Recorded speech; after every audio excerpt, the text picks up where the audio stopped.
Bienvenue dans Smart Bourse, votre double dose quotidienne de marché en direct sur Bismart. Chaque jour à la mi-journée, 12h30, 13h. Et en fin d'après-midi, la grande édition pendant 1 heure à partir de 17h en direct, rediffusée à 20h sur Bismart TV. Émission que vous retrouvez en replay chaque jour sur bismart.fr et en podcast sur l'ensemble de vos plateformes. Au sommaire de cette édition de la mi-journée, nous allons conclure la semaine, une semaine intense sur le front des décisions de politique monétaire avec plus de 600 points de base de hausse de taux qui ont été délivrés à travers le monde, avec une concentration assez inédite de réunions de banques centrales au cours des derniers jours. La Fed en premier lieu, la Réserve fédérale américaine, domine tout, trace sa route et dicte son rythme d'une certaine manière aux autres banques centrales du monde développé, notamment avec $1 qui continue de tout écraser sur son passage. On le voit encore aujourd'hui, d'autant que les enquêtes de conjoncture en zone euro n'aident pas la partie européenne. Si on voit une belle résistance de l'activité en France quand même, il faut le noter au mois de septembre à travers les premières estimations des PMI pour le mois en cours.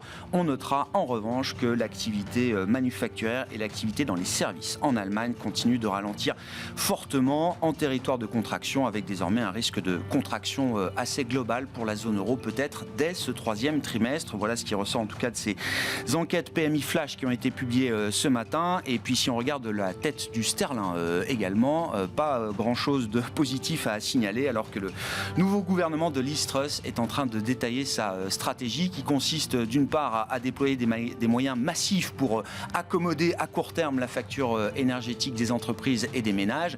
La question du financement reste totalement ouverte, puisque derrière c'est une stratégie low tax qui est parfaitement assumée par le chancelier de l'échiquier et la nouvelle première ministre britannique. Le sterling plonge à des niveaux inédits, avec en face de ça un phénomène obligataire sur le 10 ans britannique qui pour l'instant ne laisse rien présager de très très bon. Nous parlerons de stratégie d'investissement dans cette émission avec Laurent Denise, le directeur monde des investissements d'Oddo BHF, et puis comme chaque vendredi, un quart d'heure dédié à vos finances personnelles avec le thème de la transmission aujourd'hui. Comment bien transmettre, y compris quand on a réalisé la cession de son entreprise, quand on est un chef d'entreprise. Oui, tout ne s'arrête pas à la cession d'entreprise, la vie continue après. Il faut continuer d'organiser son patrimoine en gardant les options ouvertes en matière de transmission. Nous en parlerons avec Aurélie Alamijon, qui est directeur au sein de l'ingénierie patrimoniale de Natixis Wealth Management.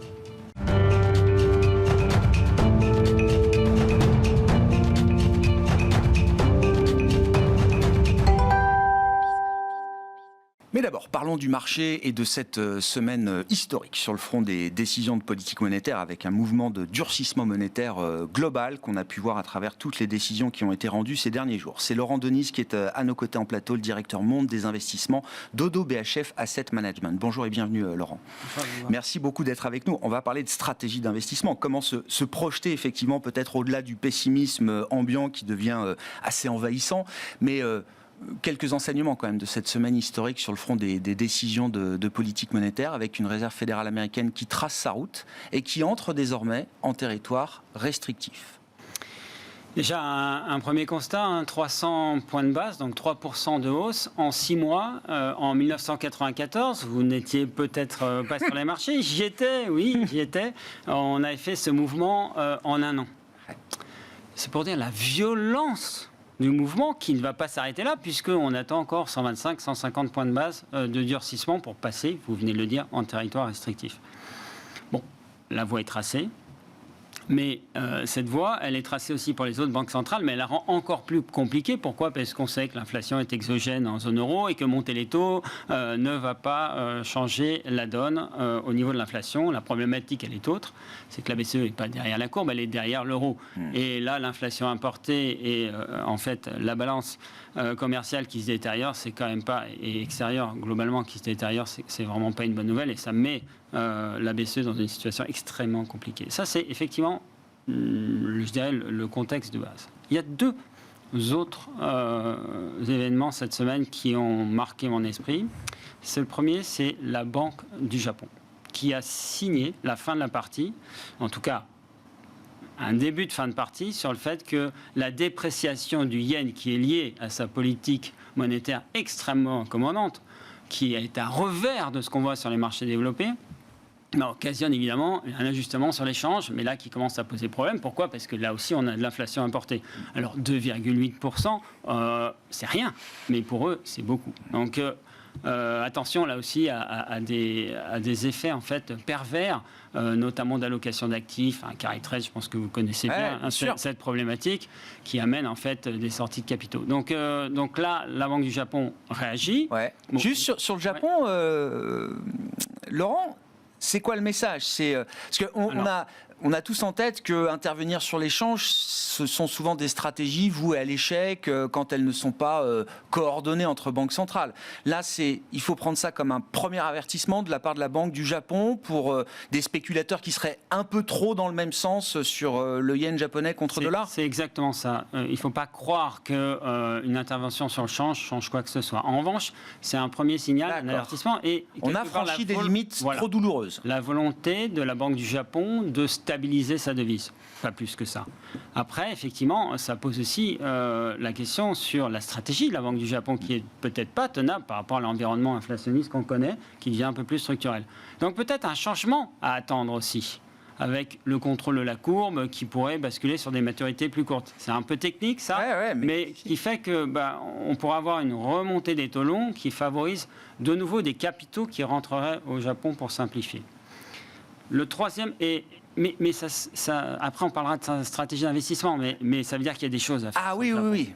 Donc, j'y reviendrai. Le troisième événement, vous l'avez signalé, c'est nos amis anglais, qui là...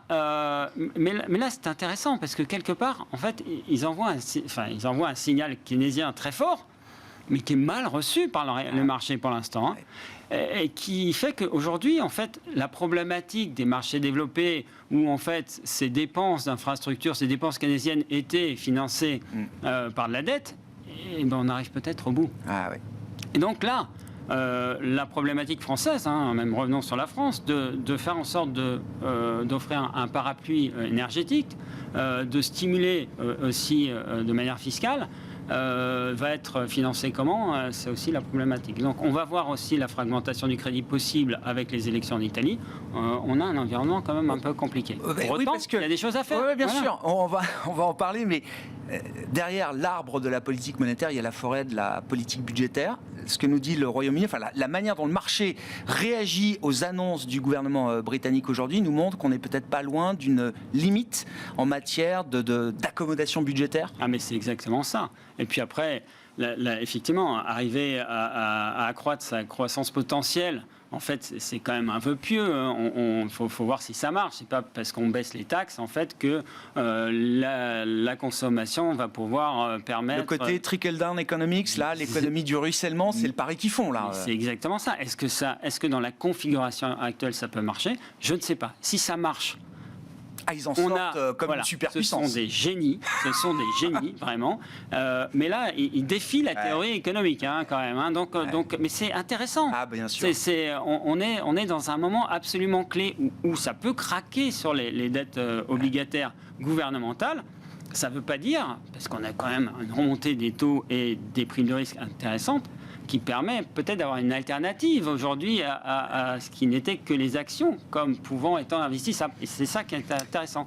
Bond is back, comme dirait, non pas James, mais le marché obligataire. Oui, non, c'est effectivement, on retrouve de l'intérêt pour les produits de taux. Alors, comment on regarde effectivement la stratégie d'investissement avec peut-être différents horizons de temps ? Il y a déjà à court terme une forme de pessimisme submergent, très consensuel, peut-être trop.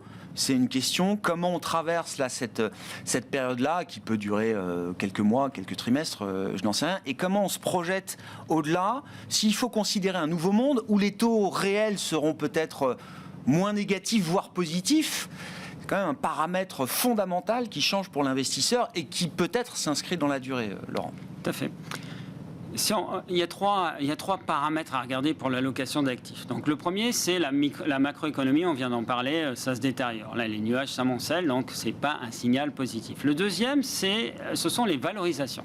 Et là, on commence à avoir des valorisations qui deviennent intéressantes. On est à 11 fois en termes de multiples de résultats sur la zone euro. On est à 15 fois aux États-Unis. On revient sur des tendances quand même qui commencent à être décotées, notamment sur la zone euro. Et puis le troisième, c'est les flux. Que font les investisseurs? Quel est le sentiment en fait? Et là, il est pessimiste. Donc on a un seul des trois facteurs qui nous permettrait d'intervenir qui est positif. Donc on est plutôt à l'orange, pour être honnête, que au rouge. Donc ça veut dire qu'aujourd'hui, il n'y a pas de précipitation. Tant que les investisseurs ne reviennent pas, tant qu'ils ne considèrent pas que les actions sont sous-cotées suffisamment, et on voit que la macroéconomie pèse, le sentiment pèse, il ne s'agit pas de se précipiter sur les actions. On ne risque pas de rater un momentum positif tout de suite. On a quand même fait, parce qu'au final, quand on est perdu comme ça, on a quand même fait un petit exercice. On fait un exercice de se dire, bon, quelle va être la révision des bénéfices, et notamment pour 2023. Le consensus est à 3%. Mais même sur la fin de l'année, disons avant Noël, qu'est-ce qu'on peut faire avant Noël? En fait, la prévision de croissance des résultats, elle a augmenté depuis le début de l'année, l'énergie, etc. Donc on est à 18%. Ce qu'on fait, c'est les 2 premiers trimestres, donc le premier semestre. On met le troisième et le quatrième trimestre à 0. D'accord? Ça fait 10% de croissance en gros. 0. Alors qu'on sait que le troisième trimestre s'est bien passé. Ouais. Donc très dur. Ouais. On met à peu près des multiples de résultats autour de 12, qui est moins que le 15, 14. Ça vous donne quoi? Ça veut dire que par rapport à ces 6000 de CAC ou 3500 sur l'Eurostoxx, on a une hausse. Ouais. Donc attention, pas jeter le bébé avec l'eau du bain.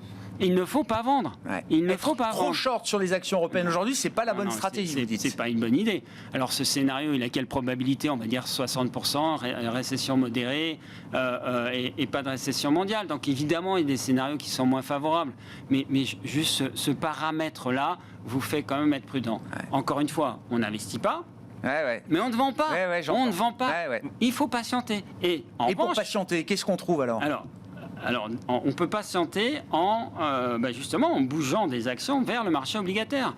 Pas le marché des obligations d'État, on vient de le dire, il y a des tensions, il y a une volatilité exacerbée, ce risque de fragmentation, nos amis anglais là, qui font des siennes, donc on n'y touche pas.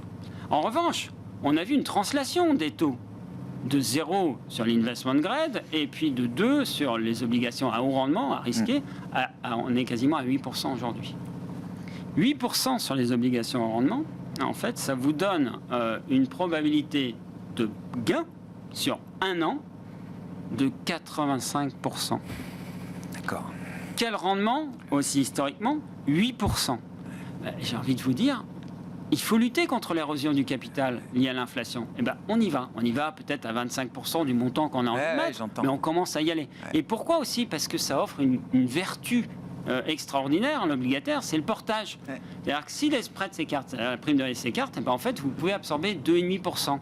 Ça veut dire qu'aujourd'hui, si vous avez tort, sur un an, il faudra vraiment que ça aille vers plus de 10% pour que vous commenciez à perdre de l'argent, ce qui n'est pas le cas sur les actions. Donc on commence.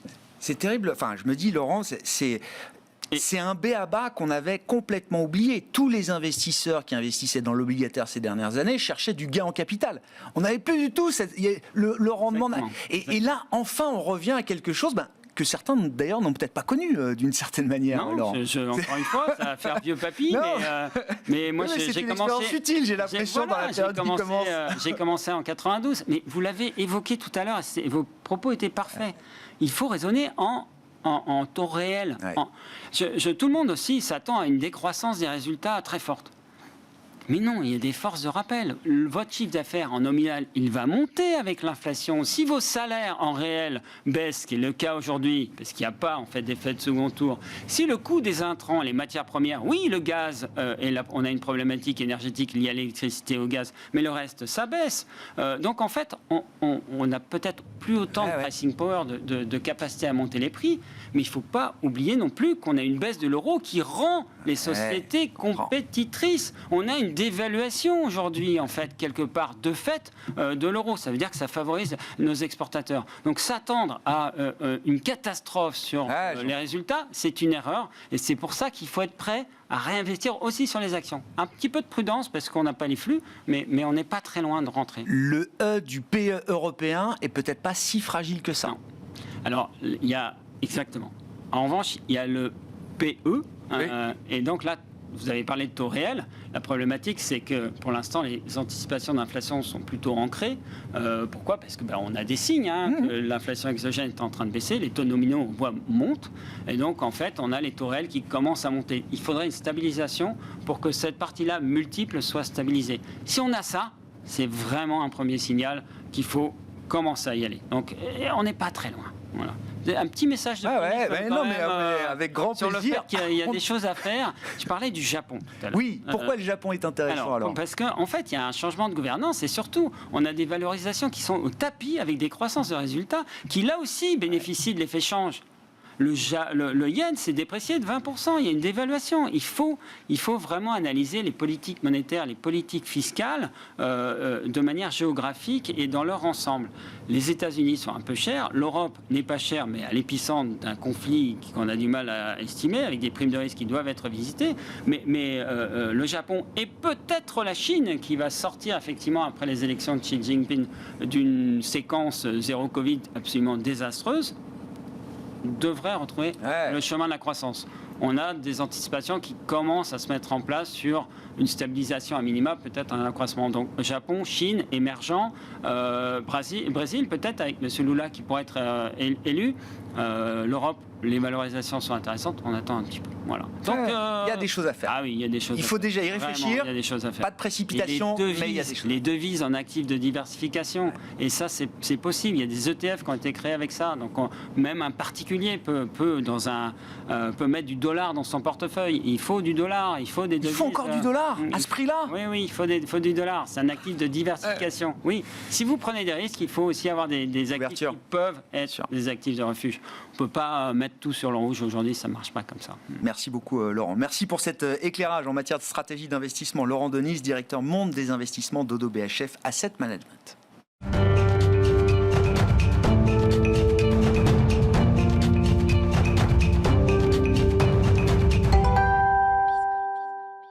Parlons à présent finances personnelles, comme nous le faisons régulièrement le vendredi, avec aujourd'hui un thème autour de la transmission, l'enjeu de la transmission, et c'est Aurélie Alamijon, directeur à l'ingénierie patrimoniale de Natixis Wealth Management, qui est à nos côtés pour en parler. Bonjour et bienvenue Aurélie. Bonjour Grégoire. On prend le cas, alors il faut choisir un cas, parce qu'évidemment sinon, difficile d'être exhaustif sur ce sujet de la transmission, mais si on prend le cas d'un chef d'entreprise qui a réalisé sa cession de sa ou de ses sociétés, bien accompagné évidemment, c'est une période clé de la vie d'un chef d'entreprise et de la vie tout court, quand on vend son entreprise, rappelons-le au passage, et qui veut quand même continuer d'organiser son patrimoine, en ne fermant aucune porte, en vue de pouvoir continuer éventuellement à transmettre au long de sa vie à ses héritiers. Déjà, premier point, peut-être, il a déjà pu transmettre, il faut le rappeler, au moment de la cession, Aurélien. On a déjà évoqué ce cas avec vous, mais il faut en redire un mot peut-être. Il faut revenir dessus, effectivement. La cession d'entreprise, c'est le moment, évidemment, dans la vie d'un chef d'entreprise où il va réaliser, il va rendre liquide son patrimoine professionnel, matérialiser donc un montant important. On lui souhaite de liquidité, net d'impôts. Et souvent, si effectivement il était bien accompagné d'un ingénieur patrimonial, de son banquier privé, de son notaire, de son avocat, bref, de tous les spécialistes de la cession d'entreprise, de son environnement juridique et fiscal, il aura très probablement, s'il a un souhait de commencer à transmettre son patrimoine de son vivant, fait précéder la cession de ses titres de la donation d'une fraction du capital de l'entreprise au profit de ses enfants, voire des petits-enfants, voire dans certaines circonstances du conjoint. Donc là, c'est déjà bien d'enclencher les choses. C'est déjà un premier point, donc d'avoir anticipé cet aspect-là.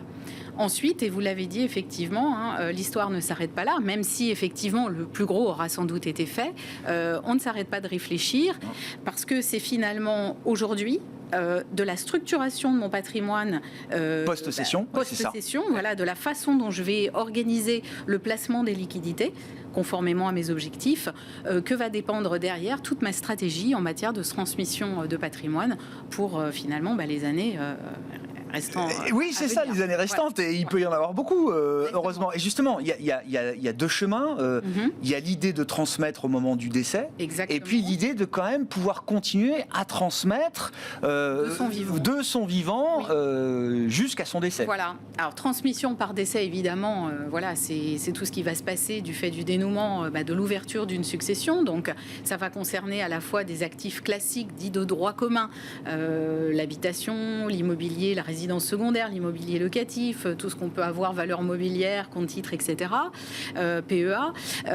Et puis, on a aussi tout ce qui est transmis via le vecteur de l'assurance vie. Bien sûr. C'est-à-dire qui est quand même un outil aujourd'hui, un cadre juridique et fiscal de gestion financière, d'actifs financiers, qui est très, très adapté, qui est très performant, tant pendant la phase d'épargne au regard de l'impôt sur le revenu, puisque c'est un outil de capitalisation, qu'en matière de transmission par décès, puisque ça permet d'organiser sur mesure vraiment la transmission de capitaux au profit des personnes qu'on a désignées. Oui, c'est ça, sur mesure, parce qu'il y a un travail d'ingénierie qu'on peut faire autour de l'assurance vie, y compris quand on espère le plus tard possible, mais y compris dans une logique de transmission au décès. Alors, il y a plusieurs axes en matière d'assurance vie. On pourra en parler des heures et des heures. Ouais. Il y a tout un travail déjà sur la façon dont on va souscrire le contrat d'assurance vie, notamment si on est marié. Est-ce qu'on fait une souscription conjointe par les deux époux, ou est-ce qu'on fait ce qu'on appelle une souscription unipersonnelle, seule une personne est donc souscripteur assuré.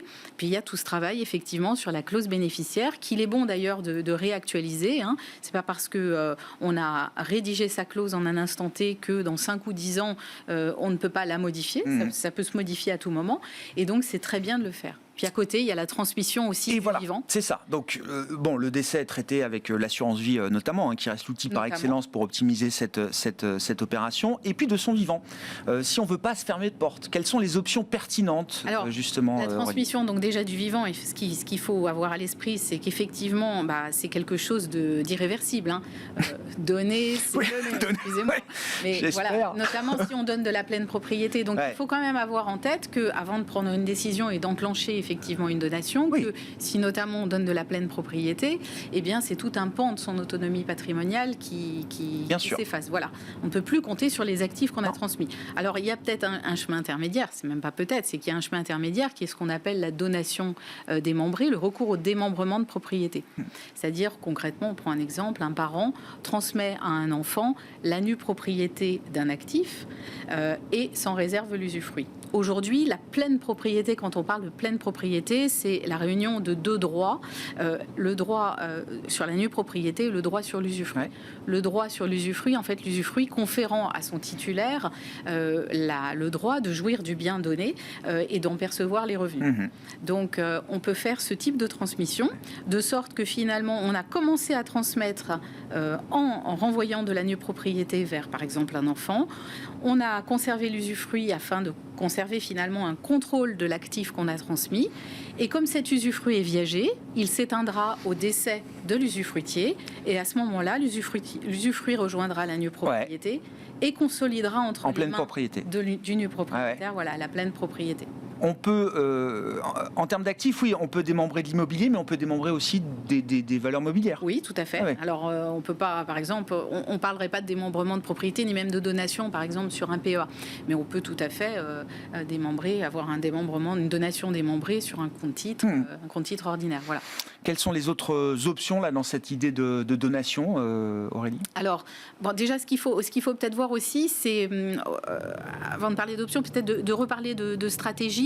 De voir que la donation, ce qui me semble important à dire, elle est encouragée au plan fiscal. Même si effectivement la donation, les règles ont pu être par le passé plus favorables, la donation, la donation doit s'envisager comme permettant finalement de transmettre progressivement pour les années restantes. Je reprends l'exemple, la situation que vous évoquez, pour les années restantes à venir, peut-être à plusieurs reprises.